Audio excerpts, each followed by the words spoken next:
Hey everyone, ready for another deep dive? This time, we're looking up, way up, to the February night sky. That's exciting. Oh, it is.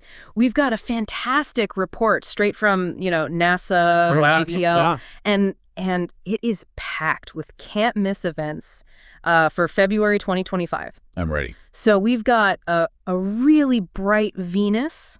Okay, like the brightest it'll be all year. Yeah. Mars and Jupiter, they're going to be doing their thing together up there.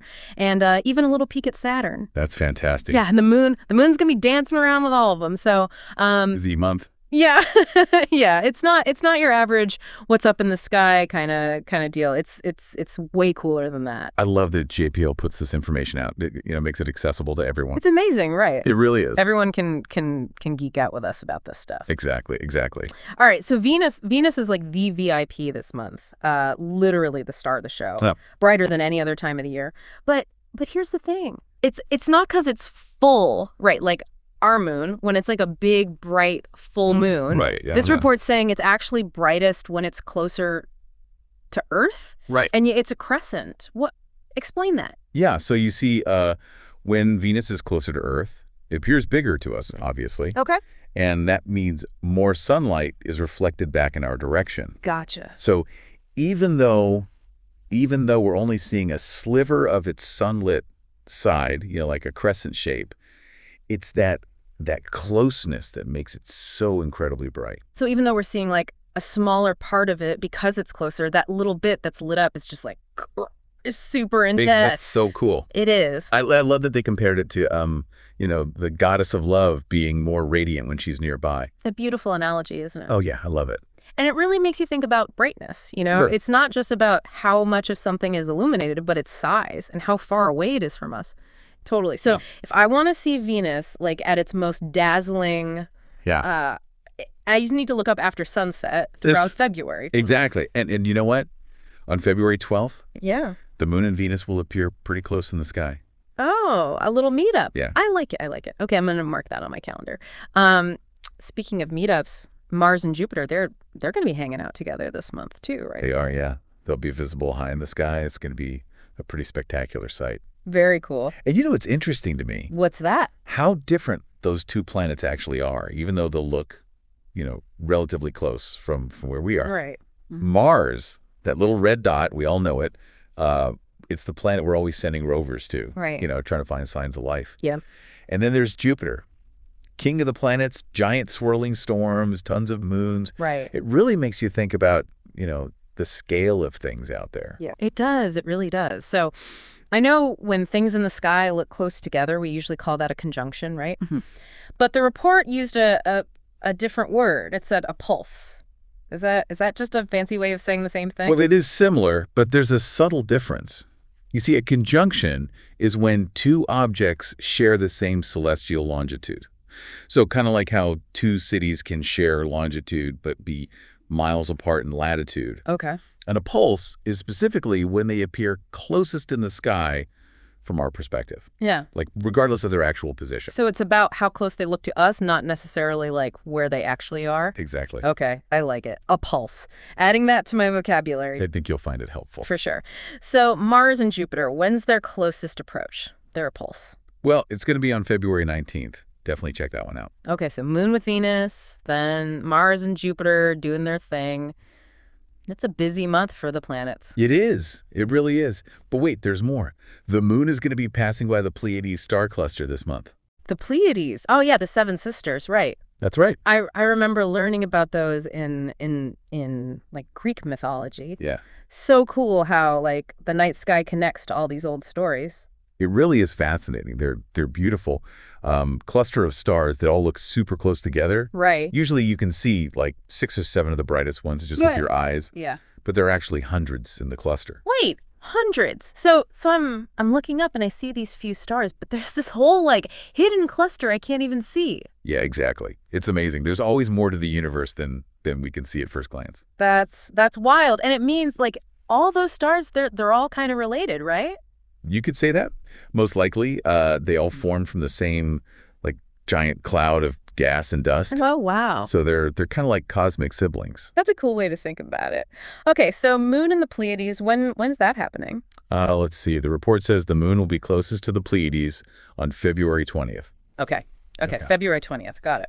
And if you're looking at the moon that night, yeah, just think. Yeah. Like 50 years ago, we had people walking on that surface. Wow. It's pretty amazing. It really is. Puts things in perspective when you think about it like that. Okay, we talked about Venus, Mars and Jupiter, the moon, Pleiades. What about Saturn?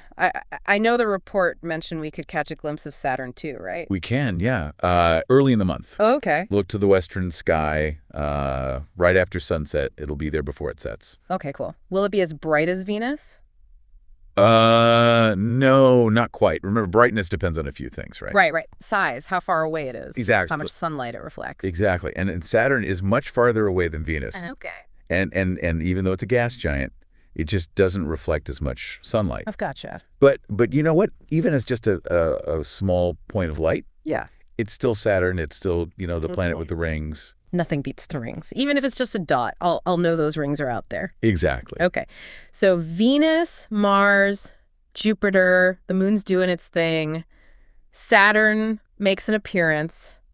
This is a lot. I don't think I've ever been this excited about a night sky before. I know. It's pretty great. And Yeah. going back to Venus for a second. Yeah. The fact that it's brightest when it's a crescent.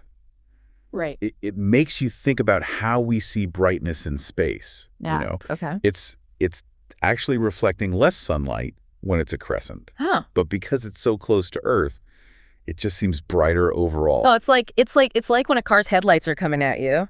They look super bright, but the headlights themselves aren't actually changing. Yes, exactly. Okay, right. So we think of brightness as like this fixed thing, right? Hmm. But it really depends on distance. And it makes you wonder, what else are we misunderstanding about the universe because we're stuck here on Earth? Whoa. Something to think about while you're stargazing this month. Yeah. It really is. It's amazing, like when we were talking about all this stuff happening in February. Yeah. I kept thinking about what you said about it being a dance. Right. Like these aren't just like points of light up there that, Right. They're moving. Yeah. It makes it feel like dynamic. It really is dynamic. Yeah. And that dance, Yeah.